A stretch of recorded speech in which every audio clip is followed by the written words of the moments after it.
Midday report. It was midday, I think about 2 minutes ago in Elk City, Oklahoma, a city I once stayed in on my way west with an immediate final destination of Palm Springs. Covered a lot of ground in a couple days there. Managed to make it from Oklahoma in the morning to Palm Springs, California right before sunset for personal practical reasons. That was crazy. Of course, I left Oklahoma around 2:30 a.m. that day. Wouldn't want to do it again. I'm tired today. Elk City, by the way, I don't know if there's that much going on there. I-40 does go through there. It is on historic Route 66, a historical highway that's particularly relevant to me right now because I just finished reading The Grapes of Wrath, or I guess rereading it.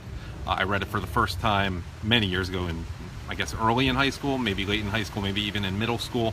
Didn't mean as much to me. Excellent book. Steinbeck has left of center politics, but man, the guy could write. And Elk City was one of the places the Joad family traveled through on their way to California from Oklahoma. So I guess it's really based on what time I got around to doing this midday report, but Oklahoma has some significance for me right now.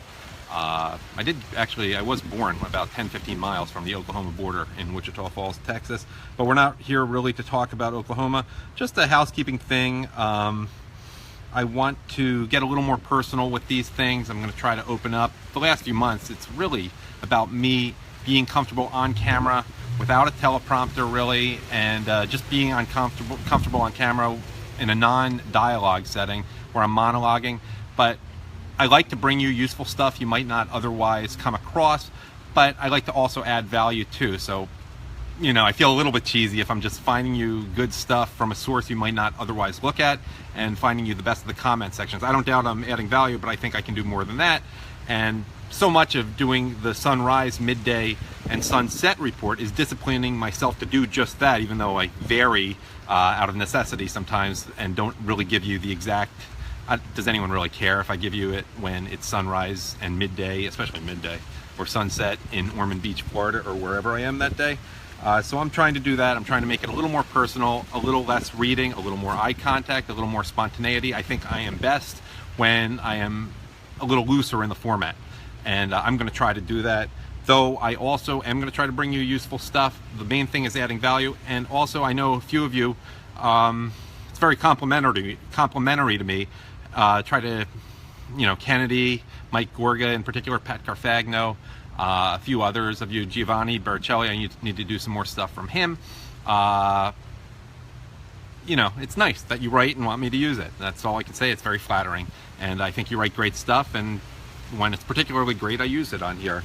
So I think that's the stuff I want to get into maybe later in the Sunset Report. A little more personal, like character flaw of mine that's coming out today in terms of related to how I was at karaoke last night and just how I'm actually upset today because, no surprise, I'm just not a very good singer, but I enjoy it anyhow. And the crowd seemed to like what I was doing fine. I focused on trying to be entertaining more than anything else, just so people are having a good time. But every once in a while it hits me, not that I've ever really worked hard at it, that I'm just at best a mediocre on a good day singer. So, but somehow at the age of 45, I've accomplished other things in life. It gets to me. It actually really bothers me that I'm not that good at it. But anyhow, that's not what we're here to talk about. I'm just going to share something that Kennedy McGovern wrote that I think is worthwhile. I put a title and a theme on there, but it's a few different themes in here. So here we go. We laugh at the absurdity. All of these desperate nothing burger attacks on the president by the party of irrelevance are amusing to watch, but deep down, there is a danger. What if they succeed? Oh, it is highly unlikely, but humor me for a moment. Right does not always triumph over wrong, and if enough people in the halls of established power decide to forego any value of the truth, they can do whatever they want. Look at Roe v. Wade. All it took was 5 people deciding that they wanted something, and the Constitution was thrown out the window in order to make it so. In the case of a president, it takes a lot more than just 5, but what if?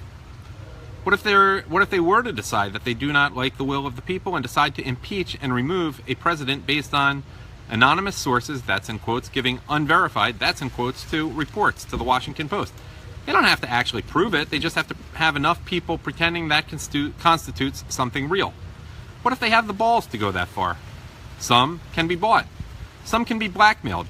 Some can just be establishment folk who feel threatened by not having one of their own in office. It would be an outright coup, but if they succeeded, either in removing the president or convincing enough of the dumbass public so he doesn't win re-election. An interesting point.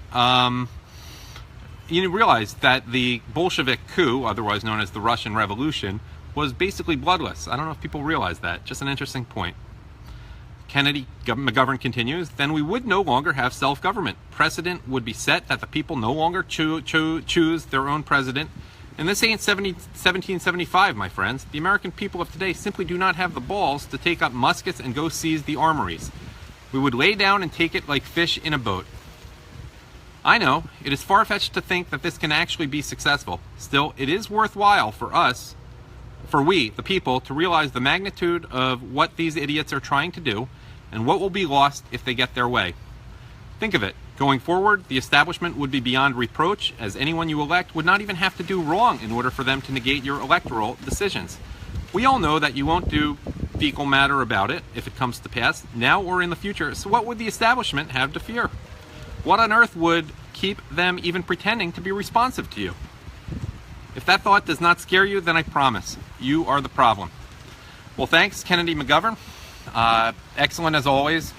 And I'm going to probably talk about these general issues later on Backlash on Shark Nation Radio, which you can get the app for either Android or Apple. You can tune in on SoundCloud. A lot of different ways. I put the information here in the link to this.